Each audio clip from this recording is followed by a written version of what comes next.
Ayun na nga, hindi na ako mag-i-intro.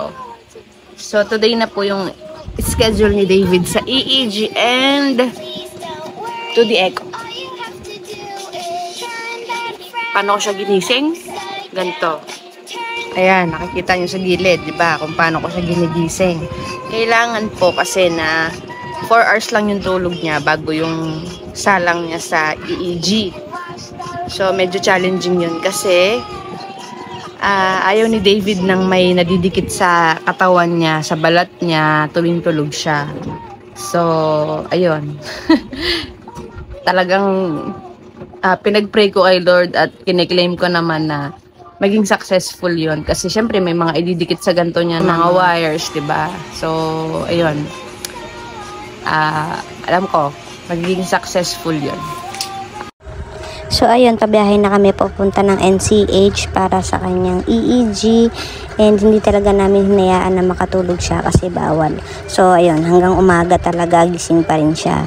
Bali, umalis kami sa bahay namin ng 4:30 AM kasi yung schedule niya po is 8:30 AM. Tapos hindi siya pwedeng makatulog talaga. Kaya ginawa namin ng lahat, lalong-lalo na ng pamangkin ko na si Ate Jap-Jap, para hindi siya makatulog. Actually, siya yung nakatulog. Hinahayaan ko lang siyang matulog kasi pag nasa ospital naman, siya yung madalas tumingin kay David. Kagaya nito, siya yung may hawak kay David, siya yung madalas humabol sa kanya kasi nga medyo malikot tong batang to pero mabait. Ayan, nakikipagtawanan na lang muna sa stroller kasi kailangan talaga siyang libangan ni Ate Jap para hindi siya makatulog. Pero mamaya ako na yung bahala sa kanya. This is it, pansit. Patutulogin na siya. Kailangan within 30 minutes mapatulog ko na si David. Kaya syempre medyo nape-pressure ako kasi nga naninibago si David sa loob. May malakas na aircon kasi galing kami sa labas, mainit. Tapos yung ambience ba, iba yung sa pakiramdam niya. Kaya yun, tinry ko siya iheli nang nakatayo ako. Pero mukhang hindi e-epekto kaya gagawa tayo ng ibang paraan para makatulog siya. In fairness ha, nakakapagod mag voice over. Pero tuloy natin. Ayun, tinry ko sa stroller ng mga 20 to 30 minutes siguro bago siya nakatulog. Buti na lang nga, wala pa kaming kasunod. Kaya medyo nadagdagan pa yung minuto nung paghihintay namin bago makatulog si David. So, nung nakatulog na siya, dahan-dahan ko siyang nilipat sa higaan kung saan gagawin yung procedure sa kanya. Tinapik-tapik ko muna siya habang tumutugtog yung You Are My Sunshine kasi yun yung lalabay niya para makatulog siya. So, ayun.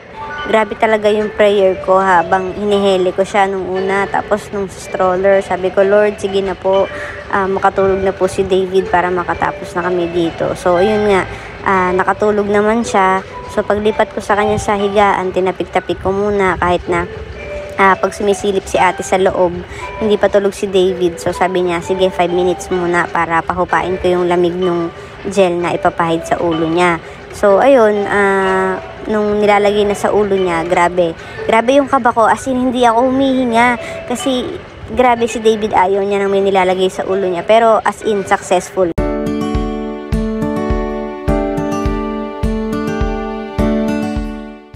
Ang galing. After nung 30 minutes na procedure, tsaka siya nagising talaga. So, pinatapos niya muna talaga, tsaka siya nagising. Grabe, sobrang thank you talaga kay Lord. Advice ko lang sa mga magpapa-EEG din is sundin niyo po yung instruction na dapat matulog ang bata ng 10 PM or 11 PM and then gigisingin ng 3 AM or 4 AM. Kasi pag hindi yun yung ginawa, mauudlot po yung tulog ng bata at pwede siyang magising sa kalagitnaan ng procedure. So maganda, matulog na po ng ganong oras, tapos patutulugin sila sa mismong ospital kung anong oras sila nakaschedule dun sa EEG room.